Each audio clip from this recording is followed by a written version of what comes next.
كنت أحبة الفضلاء في إحدى دول الخليج، وأنا أقول لك هذه المقاطع الثلاث لازم تحفظها: 1 2 3. مقطع في فاطر، مقطع في الزمر، مقطع في يونس. أقسم بالله 3 مقاطع تستأصل مذهبا كبيرا في عيون الناس، وإلا والله هو الصخير. مذهبا كبيرا في 3 مقاطع بس والله أنا ما أريدك تجادل عوامهم، لا، جادل كبراءهم وعلماءهم. قل لهم أبغى أعلم واحد فيكم. هذه الآية أحبتي من رقبتي إلى رقبة كل مسلم. حفظها أولادك زي أسمائهم، واحفظها أنت كاسمك، تقابل فيها أي واحد تستأصل. والله يا جماعة تكون تعال عند أي عالم، أنا ما أقول لك تجادل فيها عامي، لا لا لا لا. وأقول جاء الحق وزهق الباطل إن الباطل كان زهوقا. إيش بعدها؟ وننزل من القرآن ما هو شفاء. فجلست أنا وياه، هو من الرافضة، يعني مذهبهم وعبادتهم للقبور ويتقربون إلى الله بالشرك. فقلت له كلمات احفظها حبيبي الغالي، والله دقيقتين فقط تنسف بها مذهبا، بل تجعله هو يعلم أنك صادق، ويعلم هو أنه كاذب. بل أتيناهم بالحق وإنهم لكاذبون. ما اتخذ الله من ولد، ليس له شريك جل في علاه. قلت له أنا سأذهب معك وسأسجد لأي قبر تريد، بشرط إما أن تقنعني من كتاب الله أو أقنعك من كتاب الله. يا جماعة هل جرأتي على هذا الكلام يجوز لي أقولها؟ يجوز أقول له الكلام هذا؟ يجوز يا جماعة أقول له؟ اللي يقول يجوز يرفع يده يا جماعة. يجوز، ها؟ الدليل؟ ما نمشي على كيفنا يا جماعة، أن في دليل ولا ما نمشي؟ هذا في نور.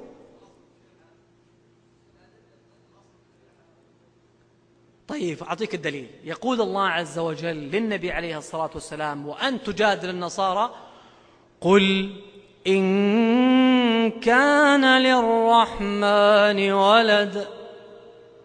إذا أقنعتني أن للرحمن ولد إيش؟ فأنا أعبد، لا، فأنا أول العابدين. تلقاني قبلك في الكنيسة، لكن لن يستطيعوا، لأن الحق إذا جاء ينسف الباطل.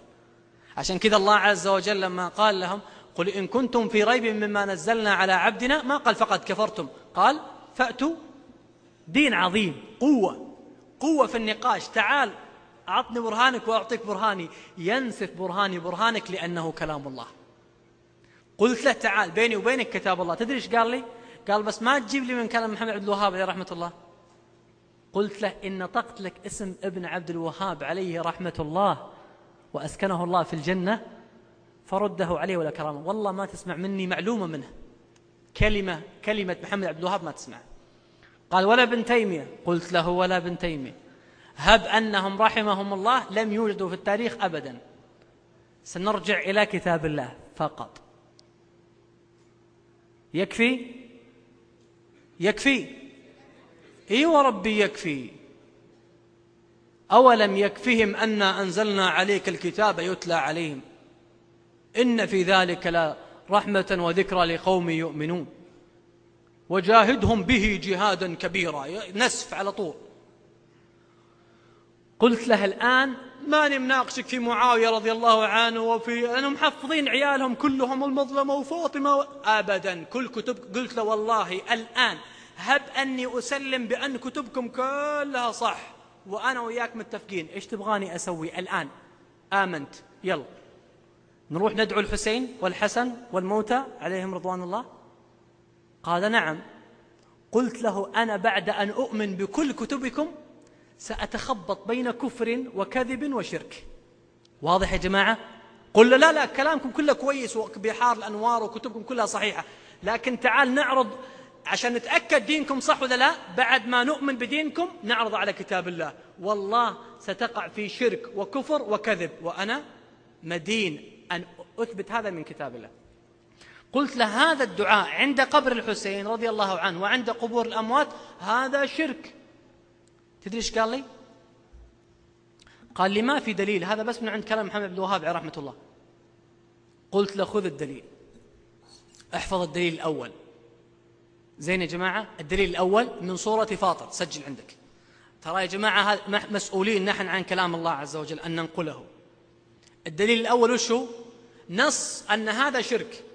خذ الكلام حبيبي الغالي. يقول الله عز وجل: يولج الليل في النهار ويولج النهار في الليل وسخر الشمس والقمر كل يجري لأجل مسمى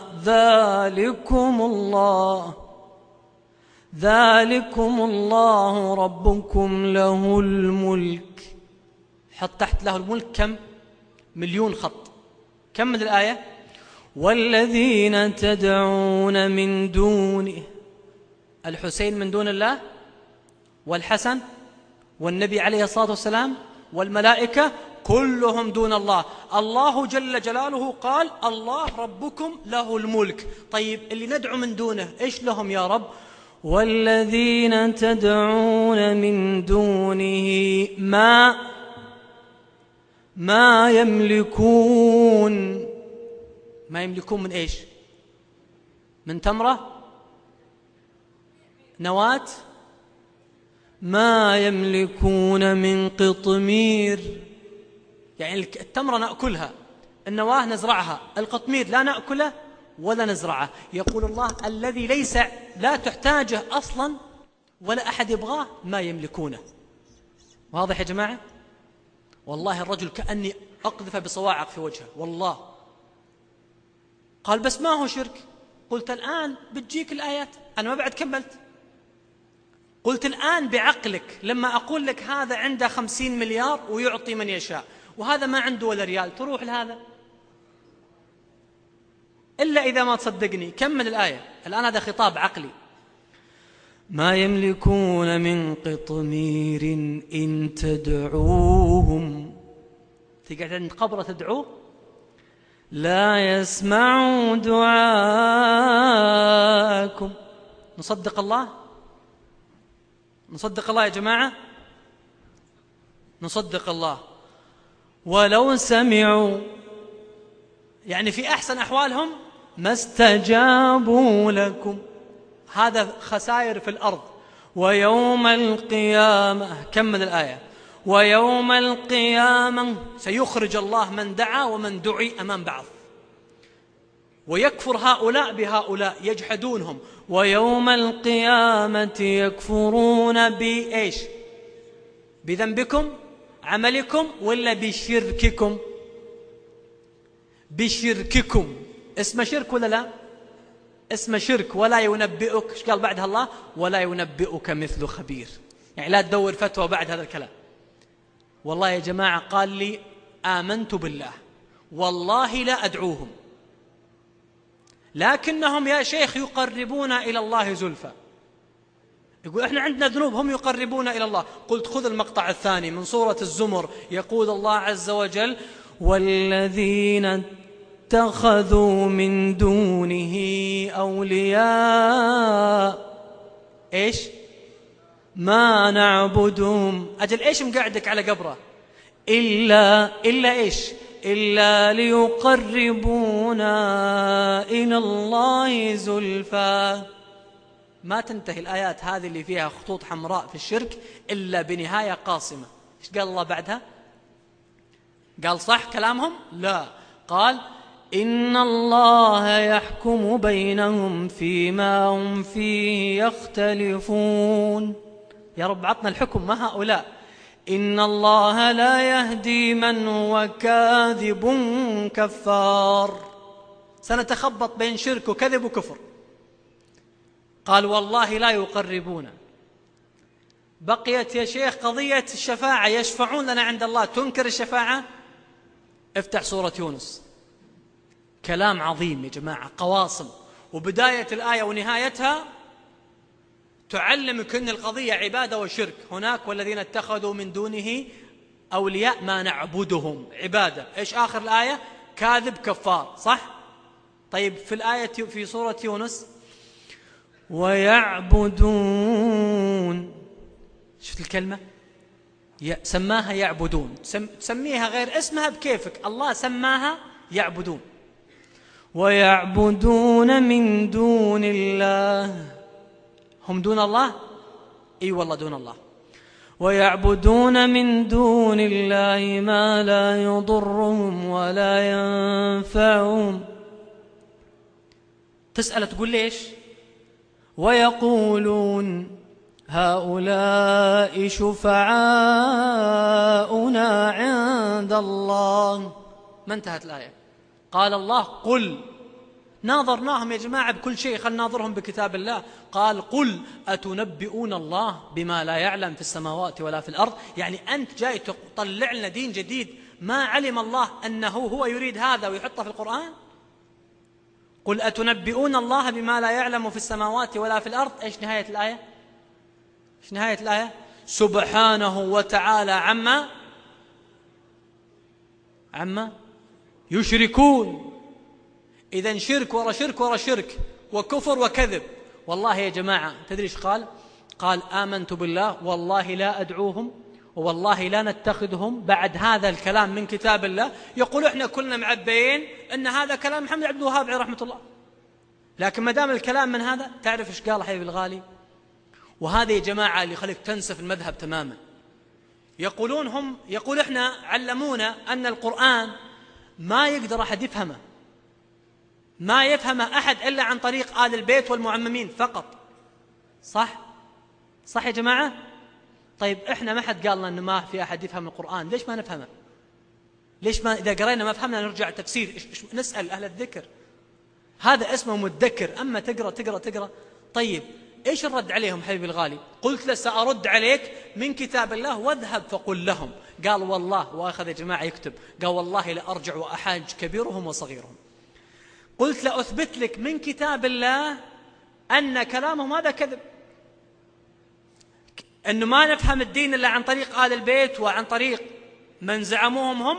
يقول الله عز وجل الجن يا جماعة من آل البيت، الجن من آل البيت. هل يحتاجوا أحد يفسر لهم القرآن من آل البيت؟ وأنا لما سمعنا الهدى آمنا به، فهموا التوحيد مباشرة، صح ولا لا؟ ولن نشرك بربنا أحدا، صح. بل حتى القسيسين في الكنيسة اللي ما هم مستكبرين منهم والله ما يحتاج أحد من آل البيت. إيش يقول الله عز وجل؟ ذلك بأن منهم قسيسين ورهبانا وأنهم لا يستكبرون وإذا سمعوا ما أنزل إلى الرسول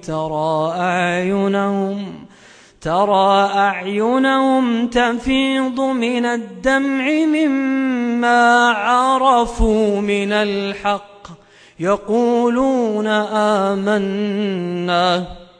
فهموا التوحيد ولا لا؟ عرفوا ما احتاجوا، صح ولا لا؟ ما احتاجوا آل البيت، صح يا جماعة؟ وإن أحد من المشركين استجارك فأجره حتى أمر به على آل البيت عليهم رضوان الله؟ لا، حتى يسمع كلام الله ثم أبلغه مأمنه.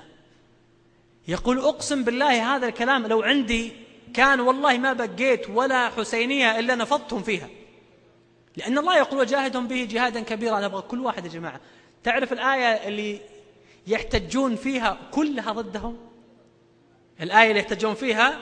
قلت له إيش طيب إيش يقولون لكم يعني؟ قال يقولون أن الله عز وجل يقول هو الذي أنزل عليك الكتاب منه آيات محكمات هن أم الكتاب وأخر متشابهات فأما الذين في قلوبهم زيغ فيتبعون ما تشابه منه. من هم هؤلاء الذين في قلوبهم زيغ؟ سجلها، فيتبعون ما تشابه منه ابتغاء الفتنة وابتغاء تأويله وما يعلم تأويله إلا الله. هنا تقف. هم يقولون لا، ما تقف هنا، وما يعلم تأويله إلا الله والراسخون في العلم. يقولون تقف هنا. طيب نكمل. لو كان الوقوف هنا معناته أقدر إذا انقطع نفسي أقول وما يعلم تأويله إلا الله والراسخون في العلم. وقفت أقول الله والراسخون في العلم يقولون آمنا به. يصلح الله والراسخون يقولون آمنا به كل من عند ربنا ربنا لا تزغ قلوبنا؟ الله يقول كذا؟ ها يا جماعة الله يقول كذا؟ طيب كمل. الراسخون في العلم هؤلاء أمنيتهم يقولون ربنا إيش؟ عشان ما نصير زي اللي في قلوبهم زيغ واتبعوا ما تشابه منه. واضح يا جماعة؟ واضح؟ لأن اللي في قلوبهم زيغ يتبعون ما تشابه منه. فالراسخين في العلم يقولون لا تجعلنا من هؤلاء، ربنا لا تزغ قلوبنا بعد إذ هديتنا وهب لنا من لدنك رحمة. وضحت يا جماعة ردود الآن؟ واضحة؟